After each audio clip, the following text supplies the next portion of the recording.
The air smelled of expensive perfume, fresh flowers, and old money. And in the middle of all that wealth stood me, Nathan Cole, a man who had spent nearly 10 years chasing an idea most people believed would never work. I wasn't broke. I wasn't unemployed. I wasn't irresponsible. But compared to everyone surrounding us that evening, I looked like a failure. At least that's what they saw. They didn't see the thousands of hours I had spent inside workshops. They didn't see the prototypes. They didn't see the failed experiments. They didn't see the communities I dreamed of helping. They only saw a man in his mid-30s who still hadn't become everything he promised he would become. And unfortunately, my wife had started seeing me the same way. Rebecca stood beside me wearing a stunning red evening dress. Heads turned whenever she entered a room. Confident, intelligent, beautiful.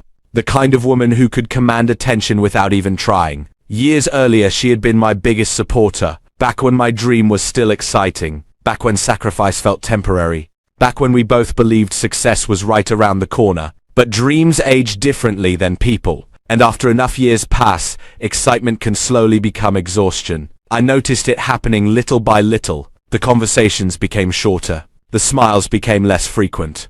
The questions became sharper. How much longer? When will it start making money? How many more years are we supposed to wait? Questions I never seemed able to answer. Not because I didn't want to, because I honestly didn't know. Building something meaningful rarely comes with a schedule. Unfortunately, bills do. Rebecca had spent years watching friends move forward. They bought larger homes. They traveled. They started families. They built comfortable lives. Meanwhile, I spent evenings staring at engineering diagrams and prototype designs. Every spare dollar went back into research. Every setback required more time, more money, more patience. The one thing Rebecca was rapidly running out of. That evening began like dozens before it, with forced smiles, polite conversations, an invisible tension. How's the company going, Nathan? The question came from a private equity executive standing near the fountain. His smile looked friendly. His eyes didn't. I recognized the expression immediately. People always ask about your dreams when they secretly expect them to fail. It's progressing, I said. He nodded. The way people nod when they don't believe a word you've said. Still working on those filtration systems?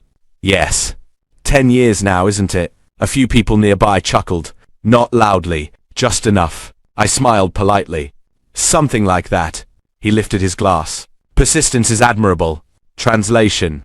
You should have quit years ago. The group moved on. I pretended not to care. Rebecca didn't. I saw the embarrassment flash across her face. It lasted only a second. But it was there. The same look I had noticed more frequently during the previous year. The look that said she was tired of defending me. Tired of explaining me. Tired of believing in something nobody else believed in. The evening continued. More conversations. More subtle judgments. More reminders that I wasn't where people expected me to be. Then came the final straw. We joined a table occupied by several successful entrepreneurs. One of them had recently sold his company for nearly $80 million. Another had just purchased a vacation property in Aspen. The discussion naturally shifted toward investments and growth. Eventually, someone asked what I was working on. I explained the clean water technology, the low-cost filtration system, the goal of helping underserved communities, the years of testing, the progress, the vision. When I finished, there was silence. Not thoughtful silence, awkward silence. Then one man laughed. Actually laughed. That's still going on. The table erupted into uncomfortable chuckles. I felt Rebecca stiffen beside me. I thought that project died years ago. It almost did, I replied calmly. Another man shook his head. You're a brave guy. There it was again. That word. Brave. People only call you brave when they think you're losing. Nobody calls a successful person brave. They call them smart, visionary, brilliant. Brave is what they call someone whose dream hasn't worked yet. Rebecca suddenly stood. Nathan. Her voice sounded different. Dangerously different. I turned toward her. Her eyes were glossy. Not with sadness. With years of frustration finally reaching their limit. Rebecca. No. She shook her head. No, let's be honest for once. The table fell silent. People sensed something was happening. Conversations nearby began slowing. Heads turned. My stomach tightened. Rebecca. Not here. Then where? She asked. When exactly are we supposed to have this conversation? Every eye in the courtyard seemed fixed on us. Comma. The ocean breeze moved through the estate. Nobody spoke. Nobody moved. For the first time all evening, nobody cared about business. They cared about the unfolding disaster. Rebecca laughed. Comma. A short, bitter laugh. 10 years, Nathan. I remained silent. 10 years of promises. Her voice cracked. 10 years of believing. I felt my chest tighten. 10 years of hearing that success is just around the corner. The courtyard had become completely silent. Then she reached for her left hand. Time seemed to slow. I knew exactly what she was doing, and somehow I couldn't stop it. The silver wedding ring slid from her finger. The same ring I had placed there 11 years earlier. The same ring that represented every promise we'd ever made. Tears formed in her eyes, but her voice remained steady. I'm tired. My heart sank. I'm tired of waiting. The ring rested in her palm. I'm tired of defending a future that never arrives. Then she looked directly at me. The anger, the disappointment, the heartbreak. Years of it, all visible at once.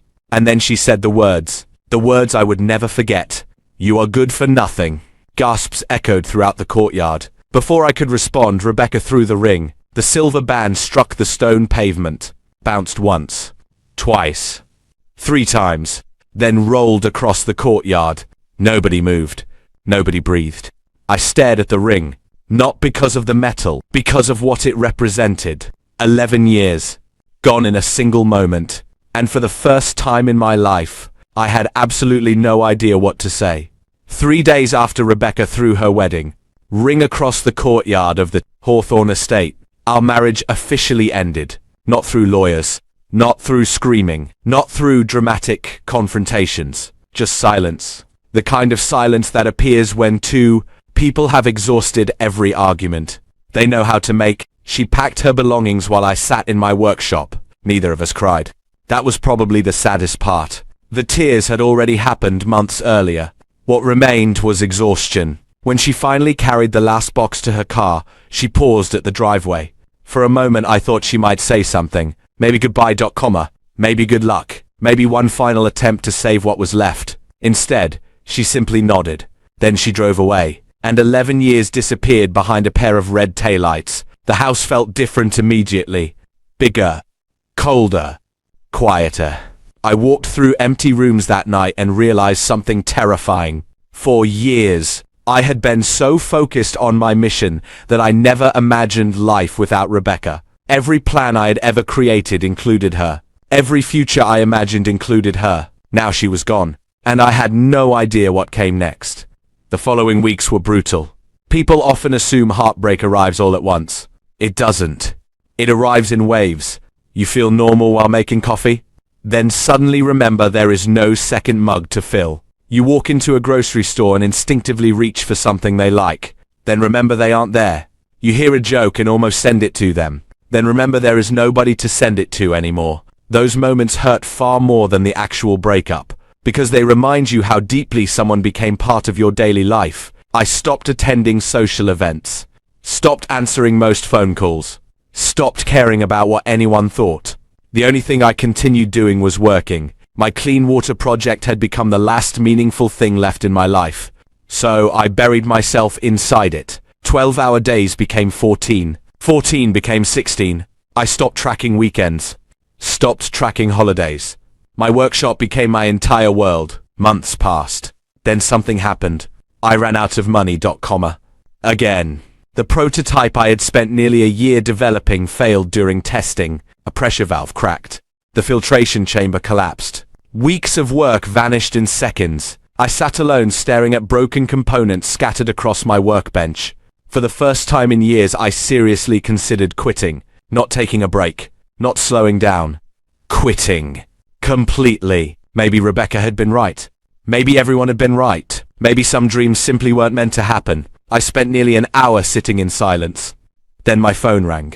Marcus Bennett, my oldest friend. I almost ignored it. Instead, I answered. Hello? You sound terrible. I feel terrible. Good. I frowned. What? If you sounded great, I'd be worried. I laughed despite myself. Marcus had a talent for doing that, making impossible situations feel slightly less impossible. What happened? he asked. The prototype failed. Again? Again.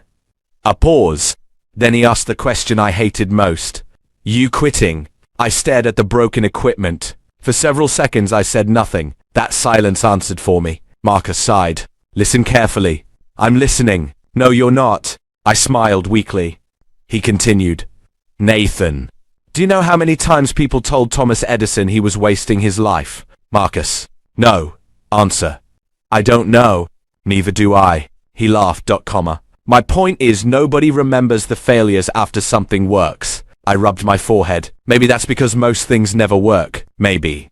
The honesty surprised me. Then he added, but you've never been most people. That conversation lasted nearly 2 hours, and by the time it ended, I wasn't ready to quit anymore. Not yet. The next morning, I returned to work. 6 months later, another investor rejected me.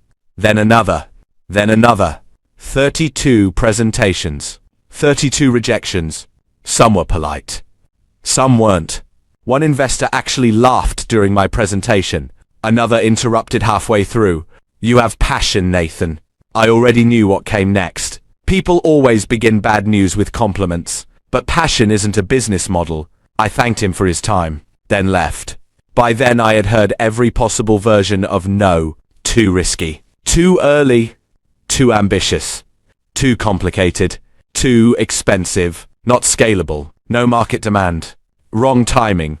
Wrong strategy. Wrong industry. Wrong everything. Yet despite all that, something strange started happening. Small communities began using my technology. Not many, just a few. A farming town in Kansas. A remote community in Arizona. A small district in New Mexico. The systems worked. Actually worked. Families gained access to cleaner water. Maintenance costs dropped. Health reports improved. For the first time, I wasn't imagining impact. I was seeing it. That changed everything, because success stopped being theoretical. It became real. One afternoon, I received a call from a town administrator in Arizona. You don't know me, he said. No, sir, but I wanted to thank you. For what? My granddaughter can drink from our taps again. I froze. The man continued. Our old system failed years ago. His voice cracked slightly. People like you don't realize what these inventions mean to communities like ours. After the call ended, I sat alone in my office.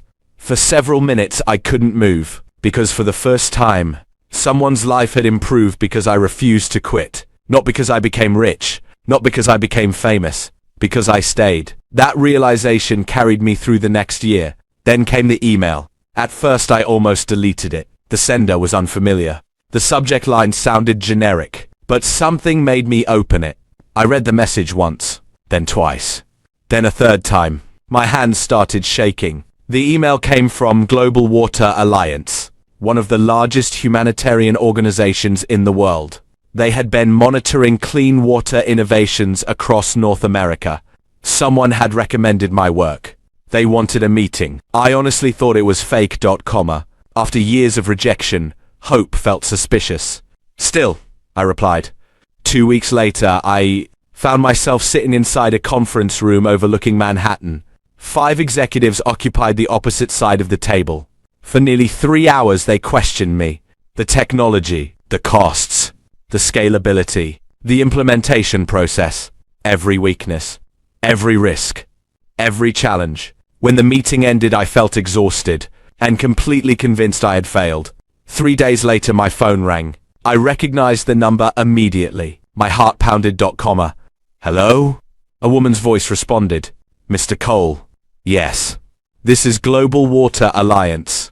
I stood, suddenly unable to sit still. We've completed our evaluation. I waited. The next few seconds felt like hours. Then she said, we would like to move forward. I closed my eyes, unable to speak. We believe your technology has the potential to help millions of people. Millions. The word echoed inside my head. Not thousands, not hundreds. Millions. After the call ended, I contacted Marcus immediately. He answered on the first ring. What happened? We got it. Silence. Then. No. Yes. Another pause. Then I heard him shouting. Actually shouting. I laughed harder than I had laughed in years. Because for the first time, The dream wasn't surviving anymore. The dream was growing fast. Faster than anything I had imagined. And 6 months later, when the first national deployment reports arrived, I stared at the numbers on my screen in disbelief. Then I checked them again. And again. Because there was no way they could be correct. Yet they were. The technology had reached more communities in 6 months than I had expected in 5 years. Demand was exploding. Partnership requests were arriving daily. Universities wanted research access.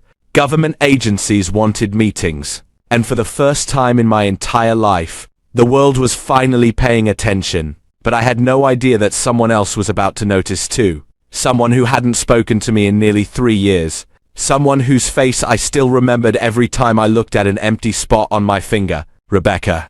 And when she finally saw what was happening, everything would change. The first time I saw my company mentioned on national television, I almost missed it. The television mounted on the wall of my office wasn't even there for entertainment. It had been installed for presentations and video conferences.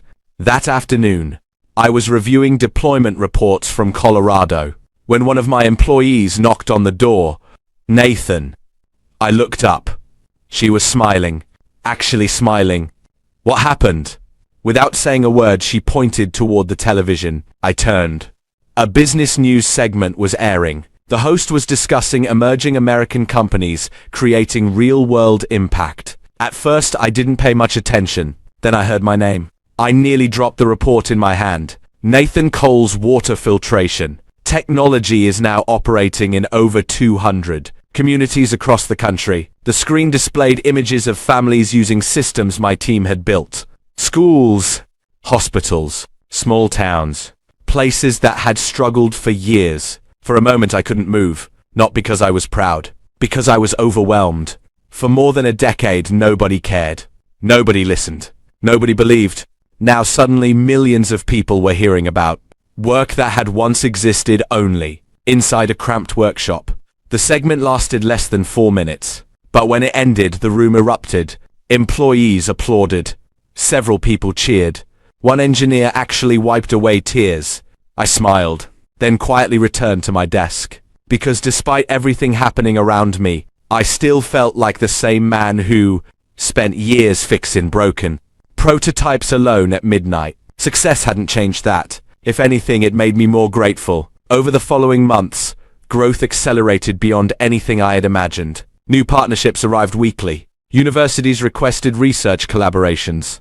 Several states launched pilot programs using our technology. Revenue increased, then increased again, then doubled once more.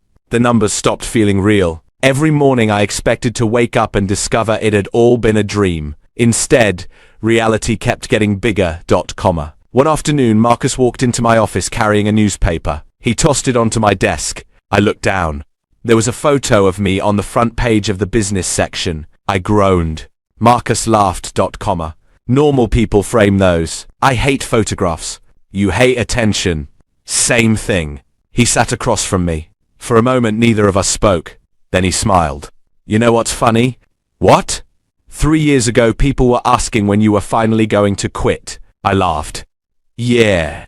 Now they're asking how they can invest. That was the strange thing about success. The work didn't change. The person didn't change. Only people's perception changed. The same idea that once sounded ridiculous suddenly sounded brilliant. The same man once called unrealistic suddenly became visionary. I learned something important during that period. Most people don't judge reality. They judge momentum. They don't ask where you're going. They ask where it looks like you're going. And once the world decides you're winning, everyone wants a front row seat. Around that time, invitations started arriving. Business conferences, innovation summits, industry panels, leadership events. At first I declined most of them. Public speaking had never interested me. But eventually I accepted a few. One event led to another, then another. Before long, I found myself sitting across from television, hosts discussing entrepreneurship and innovation. The interviews were surprisingly simple. Everyone wanted to know the same thing. What kept you going? I always gave the same answer. Purpose. Not money, not recognition, purpose. Because there had been years when money didn't exist. Recognition certainly didn't exist. But purpose remained. And purpose is what survives when everything else disappears. One evening, after finishing an interview in Chicago, I returned to my hotel room and found hundreds of unread messages waiting on my phone. Most were congratulations. Some came from people I hadn't heard from in years. Former classmates, old neighbors, distant relatives, people who had completely disappeared during the difficult years. Now suddenly they remembered I existed. I responded to a few, ignored most. Not out of bitterness, simply because I no longer needed validation. The people who mattered had already been there. Marcus, my team, the communities we served. Everyone else was background noise. Meanwhile, several states away, someone else was hearing my name more frequently. Rebecca. At first she ignored it. A passing mention from a colleague.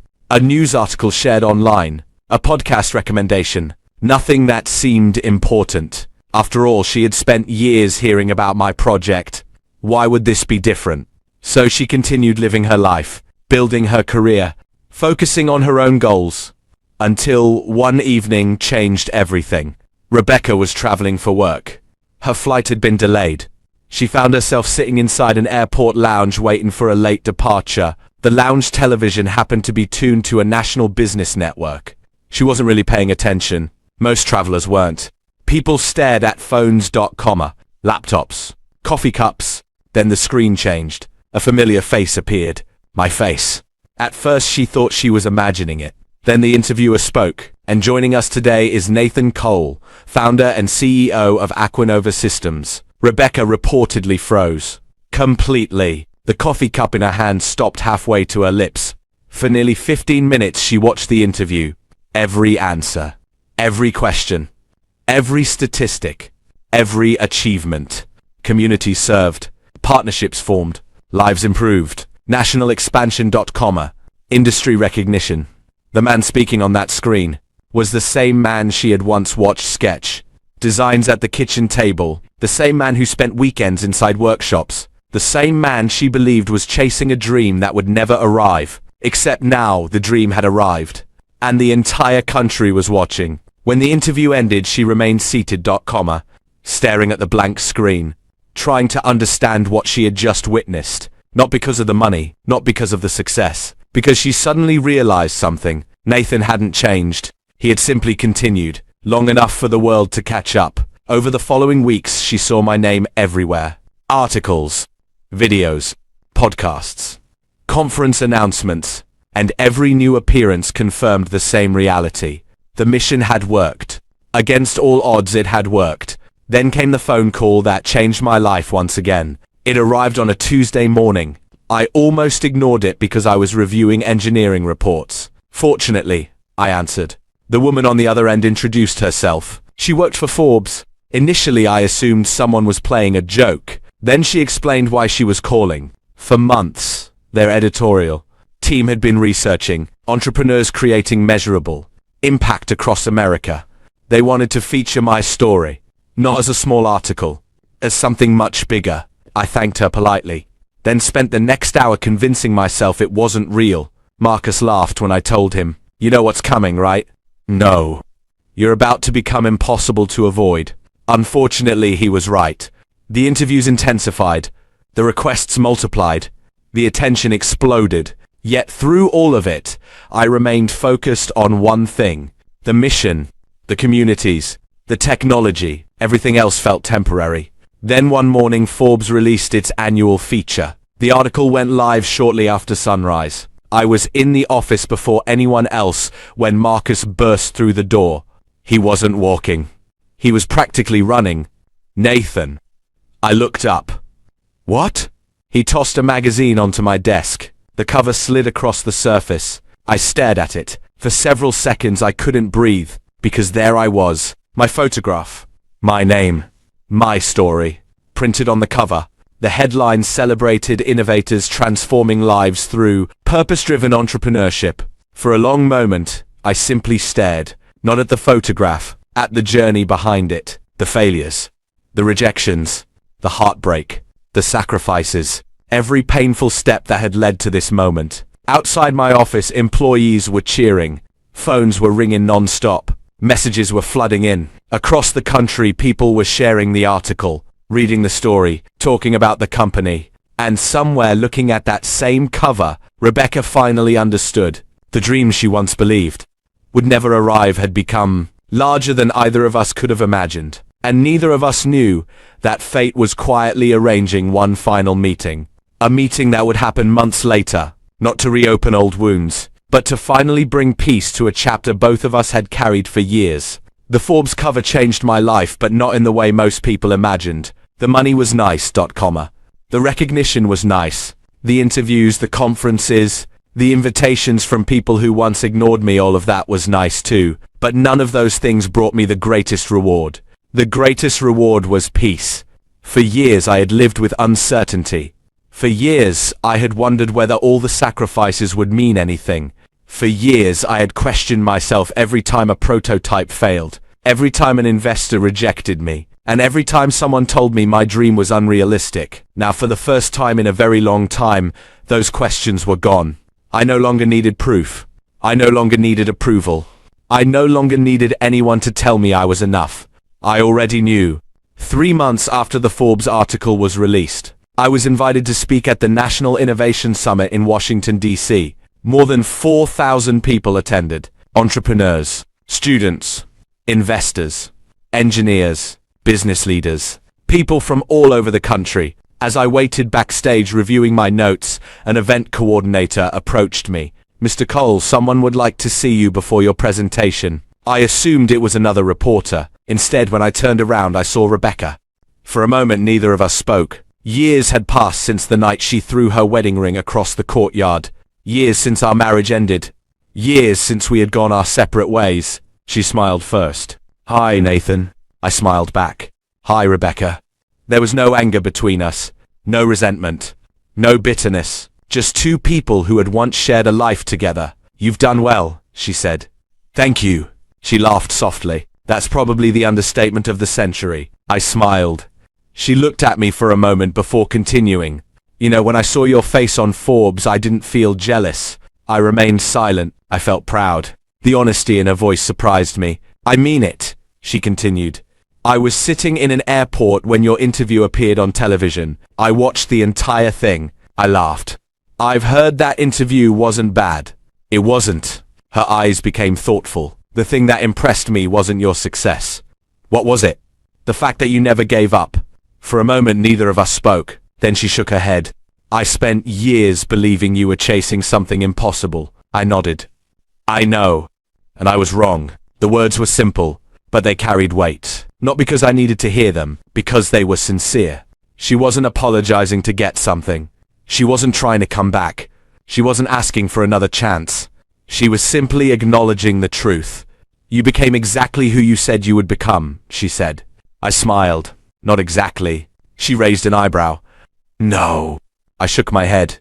"I became someone stronger." That made her smile. "I believe that." A few moments later, she extended her hand. "Congratulations, Nathan." I shook it. "Thank you, Rebecca." She nodded. "I'm genuinely happy for you. And I'm happy you're doing well too." For the first time, her smile reached her eyes. Then she stepped back. "No regrets today." I looked at her. "None." She thought for a second. Then she answered honestly. "Only one." "What is it?" I wish I had understood sooner that some dreams take longer than others. I nodded. "That's a lesson most people learn too late." She smiled one last time. Then she walked away. And that was it.